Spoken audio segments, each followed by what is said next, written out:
ओम श्री परमात्मने नमः। ओम श्री गुरुभ्यो नमः। ओम श्री ऋषिभ्यो नमः।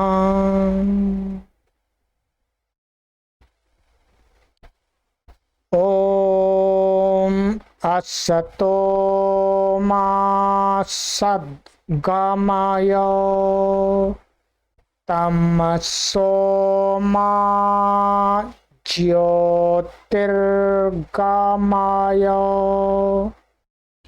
मृत्योर्मामृतंगमय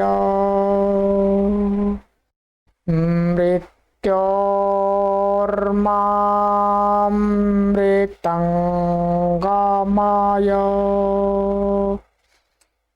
मृत्योर्मामृतंगमय।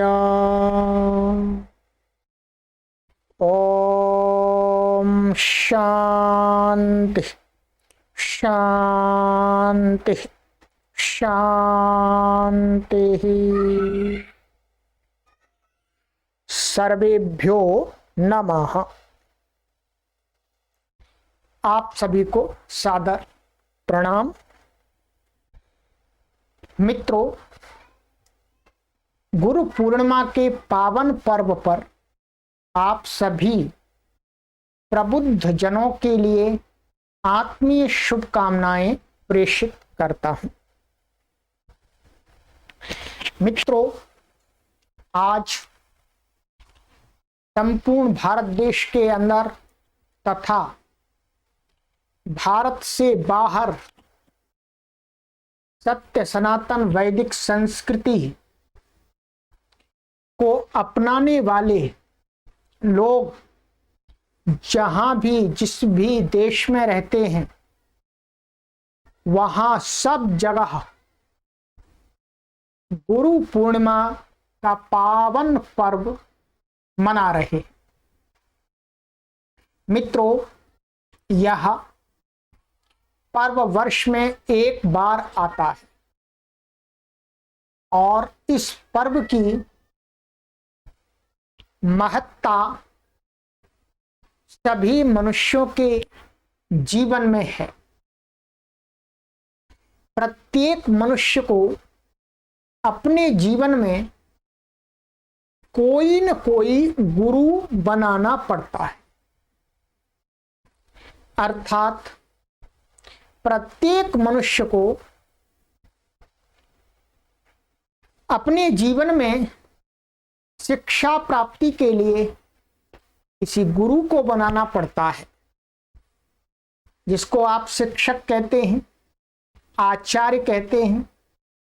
ये सब गुरु का ही रूप है।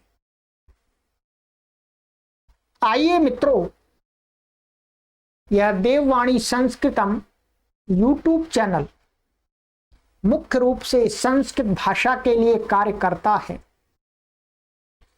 तो हम आज शब्द पर भी विचार कर लेते हैं, फिर थोड़ा सा चिंतन भी करेंगे इस पर्व के विषय पर और इस पर्व से हमें क्या सीखना चाहिए, इसके लिए भी चर्चा करेंगे और आज गुरु पूर्णिमा के पर्व पर संकल्प भी लेंगे। मित्रों, यह गुरु शब्द संस्कृत का शब्द है। गुरु शब्द संस्कृत का शब्द है। हम बोलते हैं गुरुभ्यो नमः, गुरुओं को नमस्कार, गुरुओं को प्रणाम। तो गुरु शब्द क्या है? मूल रूप से संस्कृत भाषा का शब्द है।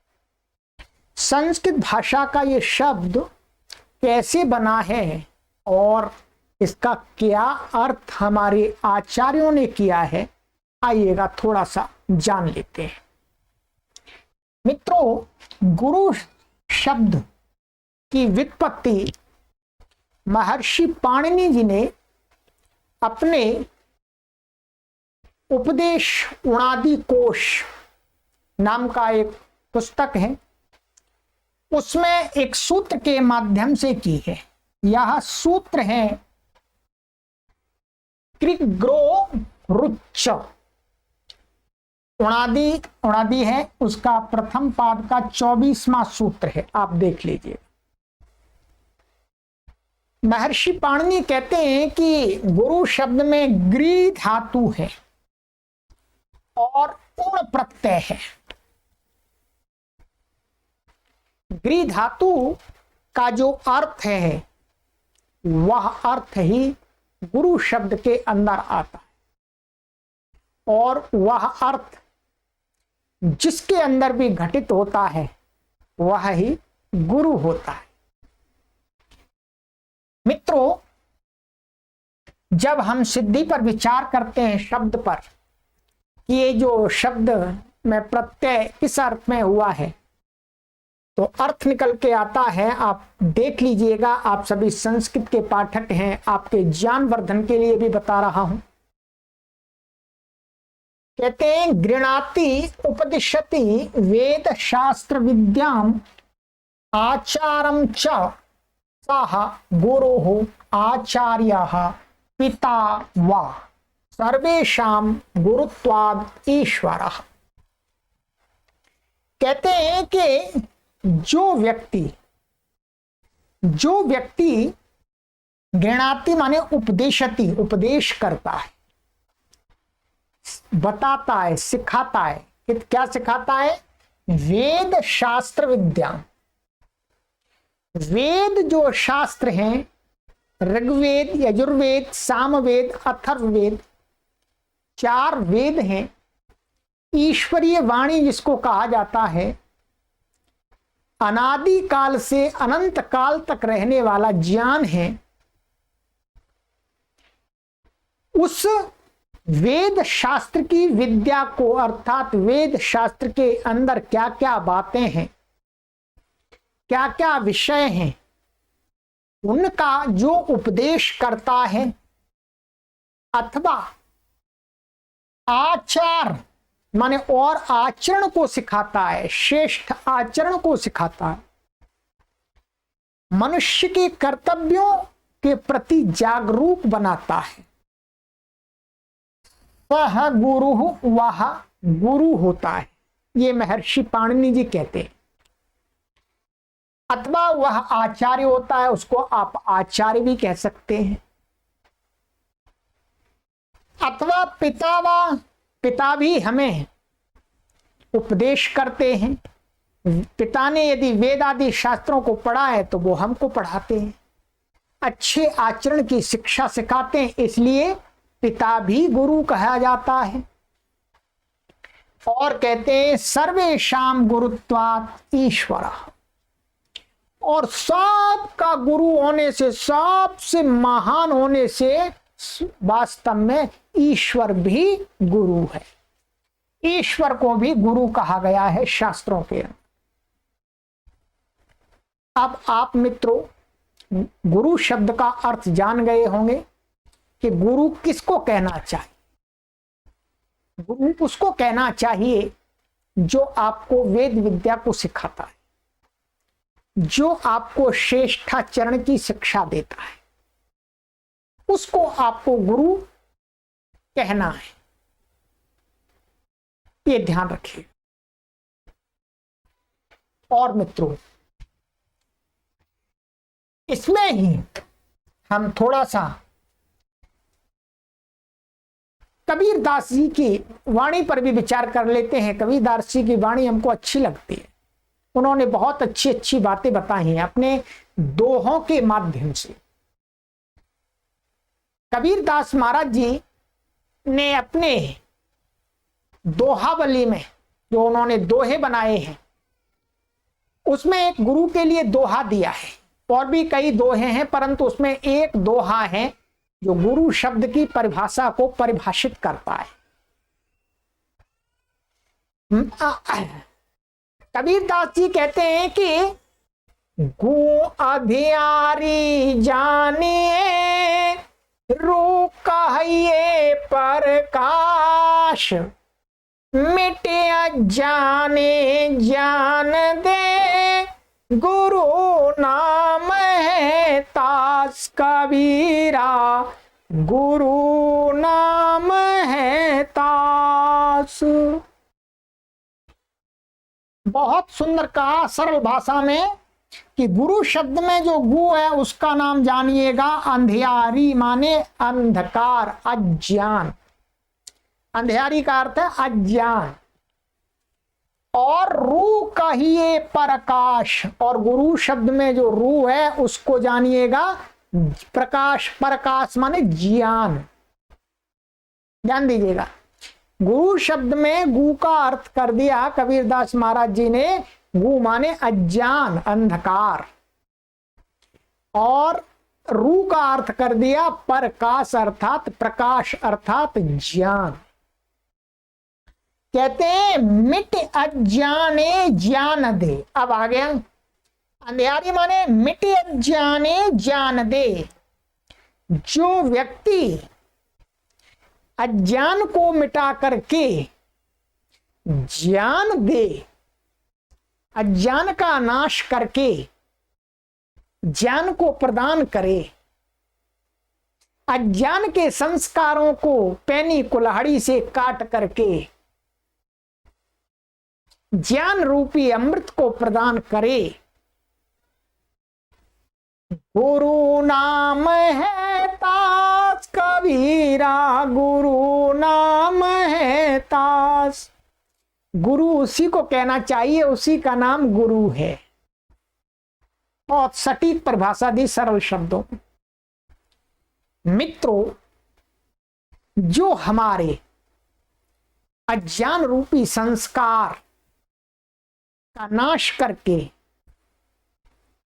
हमको ज्ञान रूपी संस्कारों को देते हैं, वो हमारे गुरु कहलाने। अर्थात जो हमें जीवन में आगे बढ़ने के लिए मार्गदर्शन करते, हमारे कल्याण के लिए हमें सुंदर सुंदर उपदेश देते हैं, अपना स्वार्थ छोड़ करके प्राणी मात्र के कल्याण के लिए समाज में जो उपदेश करते हैं, समाज में अज्ञान को मिटाने के लिए, ज्ञान को प्रदान करने के लिए जो जन कार्य करते हैं, वो सभी गुरुजन हैं। जीवन में कोई एक गुरु नहीं होता मित्रों, प्रत्येक मनुष्य के जीवन में अनेक गुरुओं का प्रवेश होता है। अनेक गुरु जीवन में आते हैं और अनेक गुरुओं का हम सानिध्य पा करके अपने जीवन में आगे बढ़ते हैं, उन्नति के पथ पर चढ़ते हैं, अपनी बुरी आदतों का नाश करते हैं, बुरी आदतों को मिटाते हैं। तो गुरु शब्द का तो ये अर्थ हुआ। और उस परम पिता परमेश्वर को भी जो सांसारिक गुरु हैं, मनुष्य शरीरधारी जो गुरुजन हैं,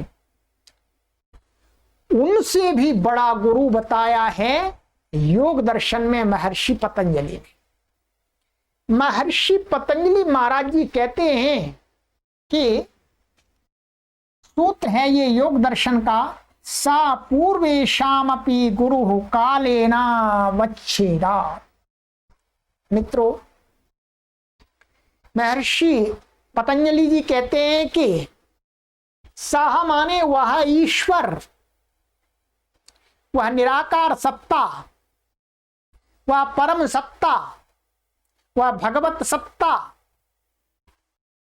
जिसका नाम ब्रह्म है, ईश्वर है, भगवान है, विष्णु है, हरि है, गणेश है, ये सभी एक ही भगवान के नाम है। मित्रों, उस निराकार परम सत्ता के नाम है। नाम अनेक हैं परंतु सत्ता एक है।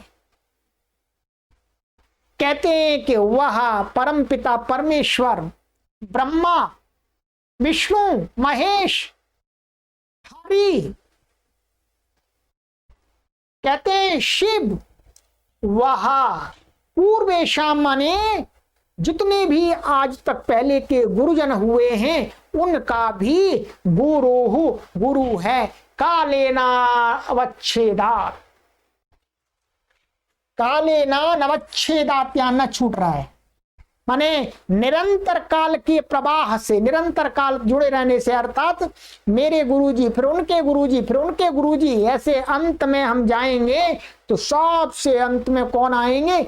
ईश्वर गुरु का पद धारण करेंगे। इसलिए मित्रों, परम पिता परमेश्वर भी संसार के सभी मनुष्यों के गुरु हैं, और सभी मनुष्यों के ही नहीं, ईश्वर तो सभी प्राणी मात्र के गुरु हैं। मित्रों, आज की यह गुरु पूर्णिमा पर्व बहुत लंबे समय से मनाया जा रहा है।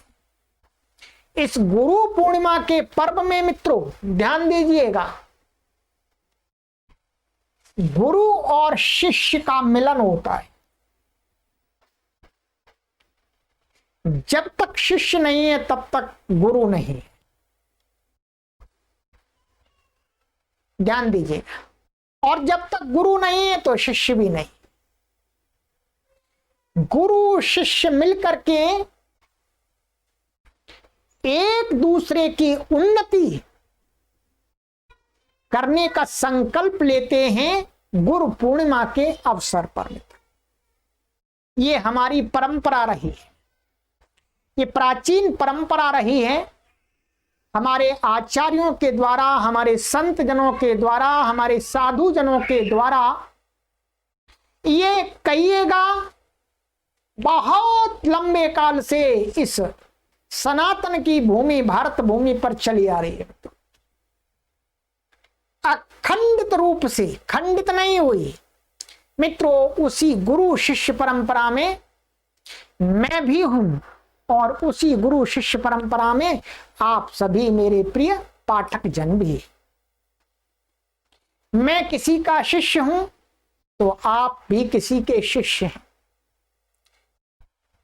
ध्यान दीजिए, आज मैं मित्रों आप सभी को शिक्षा प्रदान करता हूं, आत्मीय भाव से मैं आपको संस्कृत भाषा का ज्ञान प्रदान करता हूं मित्रों, और वेदों की बातों को, वैदिक सिद्धांतों को आत्मीय भाव से, कल्याण भाव से आप सभी को प्रदान करता हूं मित्रों।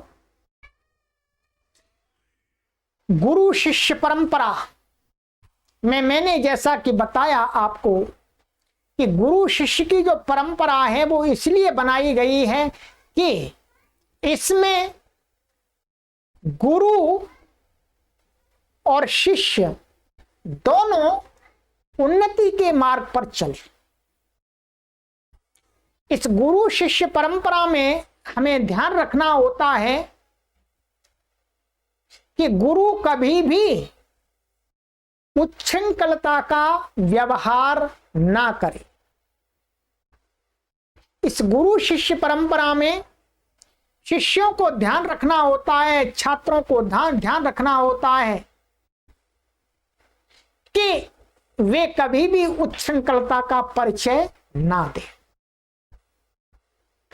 यदि इस गुरु और शिष्य की परंपरा में किसी भी एक पक्ष की तरफ से उच्छृंखलता उत्पन्न होती है तो मित्रों ये गुरु शिष्य परंपरा छिन्न और भिन्न हो जाती है। इस गुरु और शिष्य की परंपरा का फल, गुरु और शिष्य की परंपरा का परिणाम ज्ञान की प्राप्ति होता है मित्रों। एक शिष्य गुरु के पास आता है, किस लिए आता है? उसे ज्ञान रूपी फल की आकांक्षा होती है। इसलिए वो गुरुजनों के पास में जाता है मित्रों, कि मुझे गुरुओं के पास में जाना चाहिए, ज्ञान मुझे प्राप्त करना चाहिए, ज्ञान रूपी फल को मुझे प्राप्त करना चाहिए। परंतु मित्रों, ध्यान रखना होता है इस परंपरा में, शिष्यों को भी और गुरुओं को भी, इस गुरु शिष्य परंपरा में किसी को भी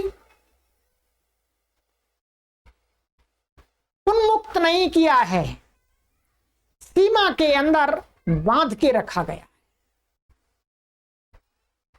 जिस प्रकार से शिष्य के कुछ नियम और कानून बताए हैं कि शिष्य हमेशा गुरुओं का सम्मान करे, गुरुओं के प्रति श्रद्धा रखे, गुरुओं के प्रति निष्ठा रखे, गुरुओं की कभी भी बुराई ना करे, गुरुजनों को कभी भी अपशब्द ना कहे, गुरुओं के पास ज्ञान की प्राप्ति के लिए जाए, अपने अज्ञान को मिटाने के लिए गुरुओं का सामीप्य प्राप्त करे। ठीक इसी प्रकार से गुरुओं को भी सीमित किया गया है, उनकी भी सीमाएं बनाई गई हैं। गुरुओं की सीमा बनाई गई हैं कि गुरुजन कभी भी अपने शिष्यों को गलत मार्ग का उपदेश ना करे, अपने स्वार्थ के लिए कभी भी अपने अनुयायियों को मिसगाइड ना करे। हमेशा गुरुओं को ध्यान रखना चाहिए कि उनके जो उपदेश हैं वो सत्य पर आधारित हैं या नहीं,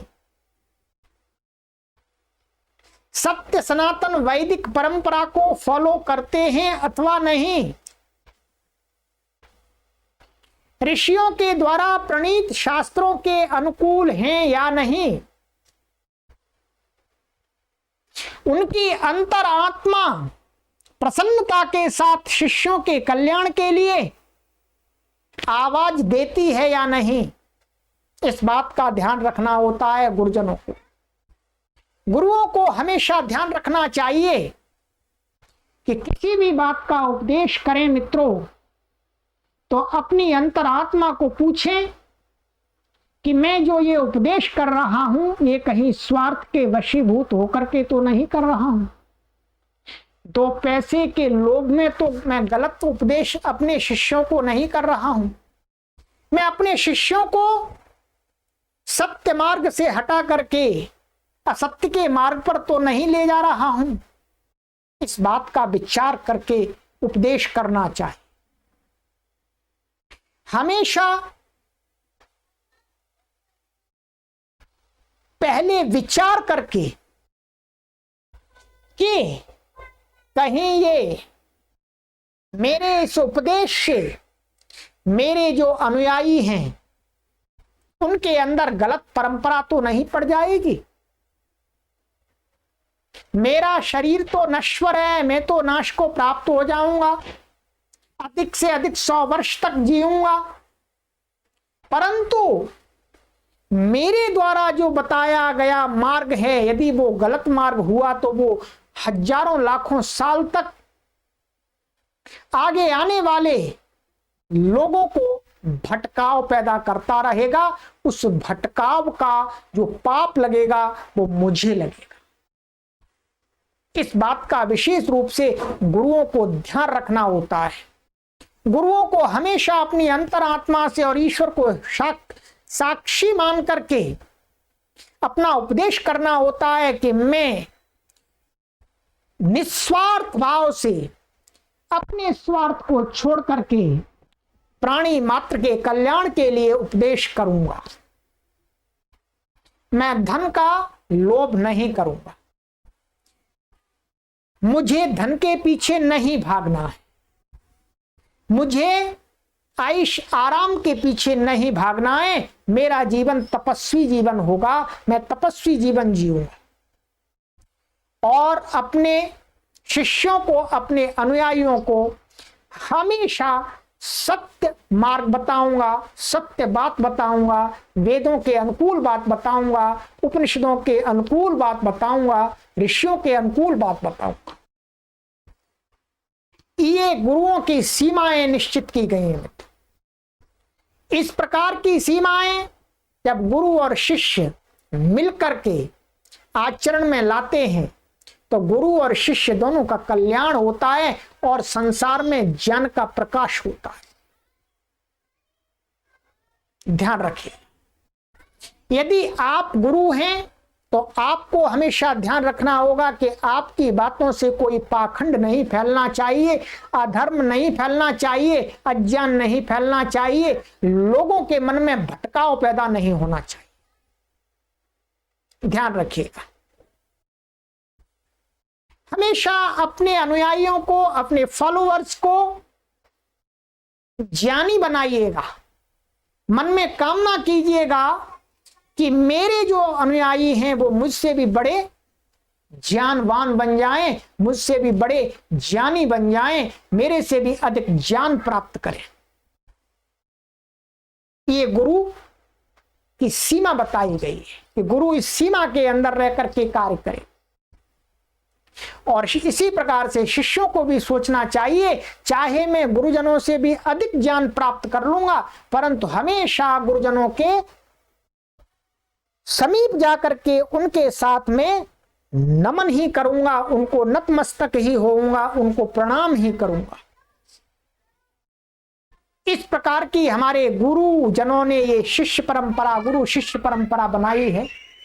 मित्रों, इसी गुरु शिष्य परंपरा में मैं भी आता हूं और मैं इस बात को बार बार बोलता हूं और आज भी संकल्प लेता हूं आप सभी के साथ, मेरे साथ वर्तमान में जितने भी लोग जुड़े हुए हैं लाखों की संख्या में, उन सभी के साथ मैं संकल्प लेता हूं और आगे आने वाले समय में करोड़ों लोग मेरे साथ जुड़ेंगे।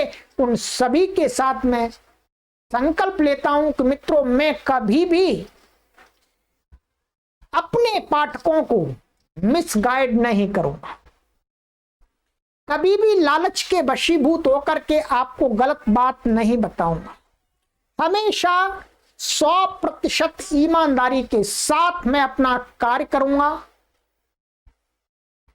आपके कल्याण के लिए बातें बताऊंगा, वैदिक सिद्धांतों के को आप तक, आपकी आत्मा के कल्याण के लिए बताऊंगा।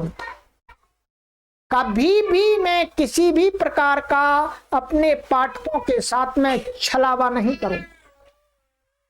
मैं हमेशा अपने मन में उस परमपिता परमेश्वर को साक्षी मान करके यही चिंतन करूंगा कि मेरे पाठकों का निरंतर दिन रात कल्याण होता रहे, वो निरंतर दिन रात ज्ञान के अथाह सागर में स्नान करते रहें, अज्ञान उनके जीवन से मिट जाए। और साथ ही मैं अपने सभी पाठकों को यह भी निवेदन करूंगा कि आपको केवल मेरे पीछे ही नहीं बंधना है, आपको दुनिया में जहां भी अच्छे लोग मिले उन सब के साथ में आपको जुड़ना है, सबसे अच्छे लोगों से ज्ञान प्राप्त करना है, परंतु सतर्कता के साथ आपको ज्ञान प्राप्त करना। आप मेरे ज्ञान से यदि इतने कुशल और निपुण बन जाते हैं कि आपको संसार में अधर्म के नाम पर, को धर्म के नाम पर आपको कोई ठग ना सके, तो ये मेरे जीवन की सबसे बड़ी उपलब्धि होगी मित्रों। तो आइए मित्रों, मैं आपको यह आश्वासन देता हूं, संकल्प स्वयं लेता हूं कि मैं कभी भी कोई भी गलत बात का उपदेश अपने इस प्लेटफॉर्म देववाणी संस्कृतम से नहीं करूंगा। मित्रों, जो हमारे जीवन में पर्व आते हैं, आज हम गुरु पूर्णिमा का पर्व मना रहे हैं। पर्वों को इसलिए भी हमारे ऋषियों ने, मुनियों ने, गुरुओं ने, आचार्यों ने बनाया कि मनुष्य इन पर्वों के अवसर पर अपने जीवन में संकल्प ले। तो मित्रों, आप भी कोई न कोई एक अच्छा संकल्प लीजिएगा। आप भी संकल्प लीजिएगा।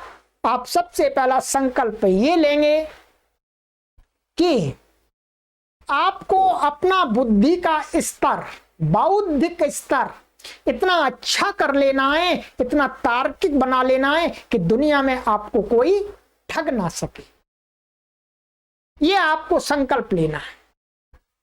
और दूसरा संकल्प आपको ये लेना है कि मैं अपने बौद्धिक स्तर को इतना बड़ा कर लूं कि दुनिया में मुझे कोई ठग ना सके, परंतु मैं भी दुनिया में किसी को ठगूंगा नहीं। ये दो संकल्प लेकर के चलिएगा।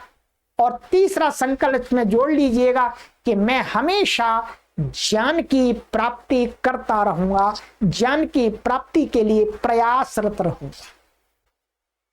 मित्रों, ये संकल्प हमारे जीवन को बदल देंगे। संकल्पों में विकल्प मत रखिएगा। हमने भी संकल्प लिया है मित्रों, हमने भी संकल्प लिया है कि हम 1 करोड़ से अधिक लोगों को संस्कृत भाषा निःशुल्क ऑनलाइन सिखाएंगे।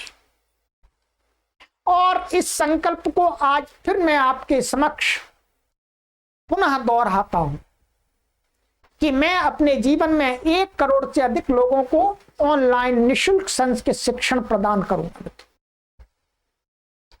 मित्रों, ये महान अभियान मैं अकेला नहीं चला सकता हूं और ना मैं चला रहा हूं। ये सब इतना महान अभियान आप सभी के सहयोग से चल रहा है। मित्रों, आज गुरु पूर्णिमा है। गुरु पूर्णिमा है तो हम और आप मिलकर के जो हमारे गुरुओं की परंपरा है, ज्ञान की परंपरा है, ऋषियों ने जो ज्ञान दिया है, उस ज्ञान के प्रचार प्रसार के इस अभियान में आप सभी इस महान यज्ञ में मासिक सदस्य बनिएगा। संकल्प लीजिएगा कि आज से मैं देववाणी संस्कृतम ट्रस्ट हरिद्वारम के द्वारा संचालित इस महान यज्ञ का मैं मासिक सदस्य बनता हूं। मित्रों, आपको भगवान ने जो भी सामर्थ्य दिया है उसके अनुसार आप मासिक सदस्य बनिएगा। हमें हजारों की संख्या में मासिक सदस्य चाहिए मित्रों, जिससे हम इस कार्य को और विस्तार दे सकें, ज्ञान का प्रचार प्रसार संसार में फैला सकें। मेरे प्रिय पाठकों, आप आज संकल्प लीजिए। यदि आप समर्थवान हैं तो आप 5100 रुपए प्रति माह का संकल्प लीजिए। आप 1100 रुपए प्रति माह का संकल्प लीजिएगा, सहयोग दीजिएगा ट्रस्ट के लिए। मित्रों, इस महान यज्ञ में 501 रुपए का प्रति माह, यदि आपको उतने समर्थ नहीं है तो आप 251 रुपए के सदस्य बनिएगा। मित्रों, कंजूसी नहीं मत कीजिएगा। हम ज्ञान के प्रदान करने में कोई कंजूसी नहीं करते हैं। बहुत ही परिश्रम और निष्ठा और श्रद्धा के साथ आपको पढ़ाते हैं मित्रों।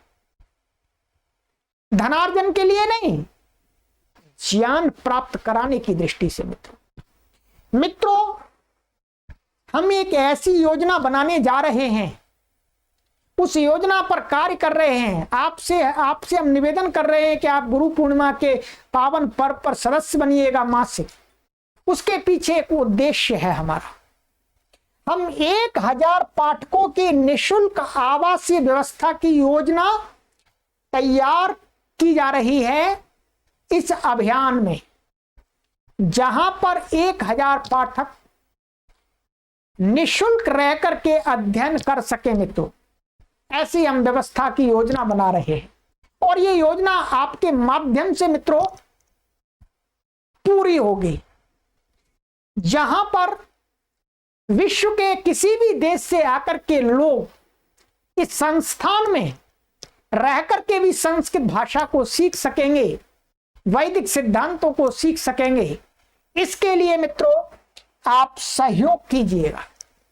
योजना बहुत बड़ी है, बहुत बड़ी है, परंतु धीरे धीरे धीरे धीरे कार्य होता है।